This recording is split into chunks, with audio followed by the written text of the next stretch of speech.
آرزو ہے شورش افزائے خودی، گرم رواق موج دریائے خودی، ہے یہی صید مقاصد کی کمند، دفتر افعال کی شیرازہ بند،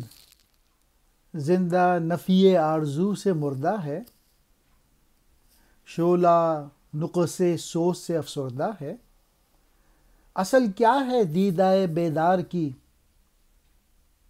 ایک صورت لذت دیدار کی، معجزے ہیں شوخی رفتار کے، پانو کبک ناتواں کو مل گئے، تھی یہ بلبل کی فقط سعی نوا، حامل منقار جس سے وہ ہوا۔ علامہ اقبال نے ان اشعار میں آرزوؤں کے متعلق بتایا ہے کہ خودی مضبوط کرنے کے لیے یا خودی ڈیولپ کرنے کے لیے کتنا ضروری ہے کہ انسان کے پاس آرزو ہونی چاہیے، اور آرزوؤں کی امپورٹنس بتائیے۔ آرزو ہے شورش افزائے خودی، یعنی آرزو جو ہے وہ خودی کے ہنگامے کو زینت عطا کرتی ہے، اور خودی کے سمندر کی ایک بے قرار موج ہے، گرم رواق موج دریائے خودی، یعنی یہ اس دنیا میں جو کچھ ہنگامے ہو رہے ہیں وہ آرزوؤں کی وجہ سے ہو رہے ہیں، کہ جن لوگوں کے پاس ڈیزائرز ہوتی ہے اس کی وجہ سے چیزیں تخلیق ہو پاتی ہیں۔ ہے یہی صید مقاصد کی کمند، آرزو جو ہے وہ مقاصد کے شکار کو پھانسنے والی کمند ہے، دفتر اعمال کی شیرازہ بند، وہ کاموں اور کارناموں کی کتاب کی جز بندی کرنے والی ہے، یعنی اسی آرزو کی بدولت انسان بڑے بڑے کارنامے انجام دیتا ہے اور یوں اپنی بقا کا سامان کرتا ہے۔ زندہ نفی آرزو سے مردہ ہے، یعنی جب کوئی زندہ انسان آرزو سے خالی ہو جاتا ہے تو وہ مردہ ہو جاتا ہے، اور اس کی مثال اس شعلے کی سی ہے کہ جب جلنے کی کیفیت اور حرارت کم ہو جائے تو وہ بجھ جاتا ہے۔ شعلہ نقص سوز سے افسردہ ہے، تو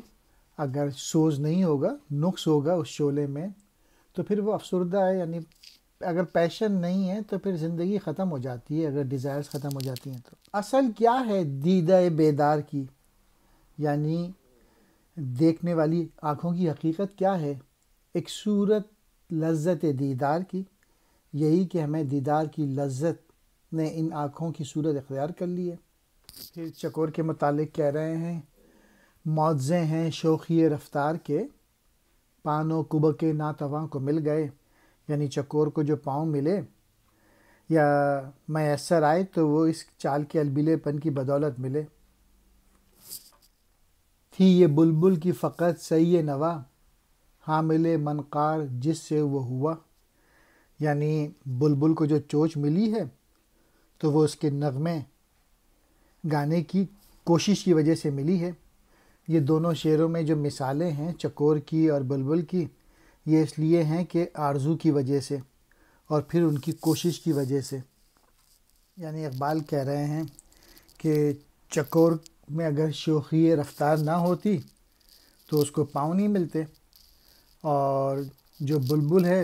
وہ بھی چونچ سے محروم رہتی اگر اس میں گانے کا شوق نہیں ہوتا۔ افزائے خودی، خودی کا ہنگامہ، کمند کہتے ہیں مضبوط رسی، دفتر افعال کاموں یا کارناموں کی کتاب، شیرازہ بند بکھرے ہوئے اجزاء کو سمیٹنے اور یکجا کرنے والی، نفی تمنا آرزو کا نہ ہونا، نقص سوز تپش کی کمی، منقار چونچ کو کہتے ہیں۔